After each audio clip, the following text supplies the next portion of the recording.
snow is quietly making its way into parts of southeastern Australia, right before spring's official arrival. Yet this isn't your typical seasonal change. What begins as a light dusting quickly becomes a striking reminder that nature's extremes can still surprise us. And here's where it gets controversial. While many appreciate the scenic beauty and even benefit from the snow, such as vineyards thriving under a fresh blanket, others are worried about the damaging winds and disruptions that come along with this cold streak. Over the past 24 hours, a powerful cold front has swept through regions like New South Wales, Victoria, Tasmania, and the ACT, bringing with it gale-force gusts and snowfall that has reached unusually low altitudes. Behind this cold front lies air that originated near Antarctica just 3 days ago, producing snowfalls in places below 1,000 meters during the night.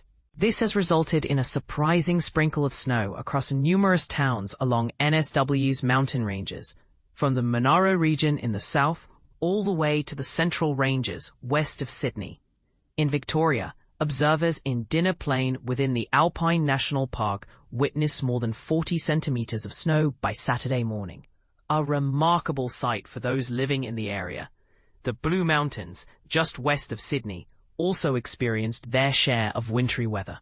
Early morning snow blanketed rooftops and tree branches on Mount Victoria and drifted across the windy streets of Blackheath, both sitting just above 1,000 meters elevation.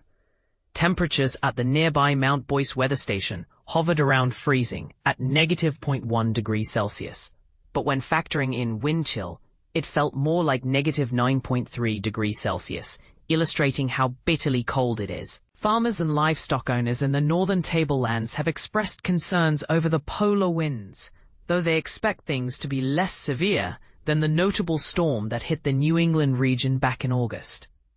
Many residents in towns like Oberon and Crookwell woke up to a fresh snowfall, with Orange experiencing its most significant fall in 4 years.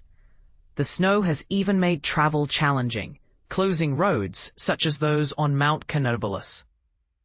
Interestingly, this cold spell is even beneficial for boutique winemakers near Orange.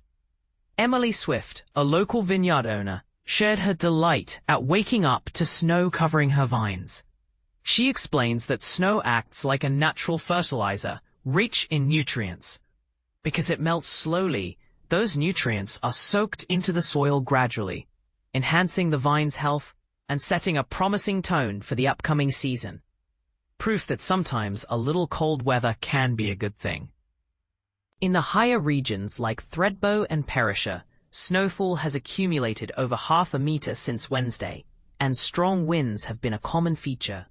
Wind gusts have reached over 120 kilometers per hour at popular ski destinations such as Mount Hotham and Mount Buller in Victoria. Across New South Wales, emergency services responded to hundreds of calls, mainly from fallen trees and blocked roads due to the relentless winds. A severe weather warning remains in effect for eastern New South Wales as gusts continue to pose risks. The Bureau of Meteorology reports that across the alpine regions of ACT, New South Wales, Tasmania and Victoria, snowfall totals have ranged from 30 to 40 centimeters.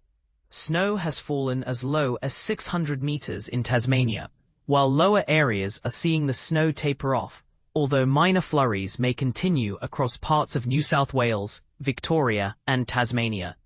Certain sections, like Namadgi National Park in the ACT, are still wrapped in white, testifying to the lingering cold. Fortunately, a change appears imminent.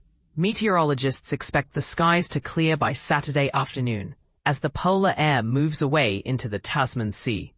Even with ongoing wind threats on Saturday, things will begin to settle down by the end of the weekend.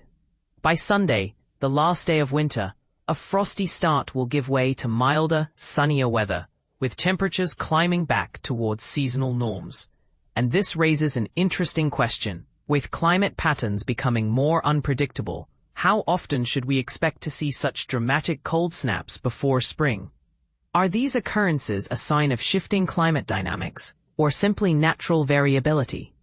Share your thoughts. How do you interpret these surprising winter surprises in a changing world?